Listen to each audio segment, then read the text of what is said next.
আপনারা তো জানেন বর্তমান অন্তর্বর্তীকালীন সরকার প্রধান ডক্টর ইউনূস বলেছিলেন বাংলাদেশকে অস্থিতিশীল করার চেষ্টা করলে সেই অস্থিতিশীলতার প্রভাব ভারত ও মিয়ানমার সহ বিভিন্ন দেশে ছড়িয়ে পড়বে।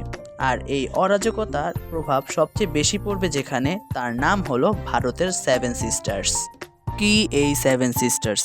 হ্যাঁ বন্ধুরা, আজ আমরা জানবো ভারতের সেভেন সিস্টার্স সম্পর্কে। So let's start this video. ভারতের উত্তর পূর্বাঞ্চলের 7টি রাজ্য নিয়ে গঠিত হয় সেভেন সিস্টার্স।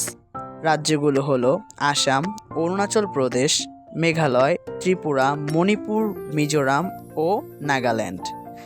এই 7 রাজ্যের মোট আয়তন 2,55,511 বর্গ কিলোমিটার। ভারতের মোট এলাকার প্রায় 7% এই রাজ্যগুলো নিয়ে গঠিত। এই অঞ্চলের জনসংখ্যা ভারতের মোট জনসংখ্যার 3.7%। ত্রিপুরা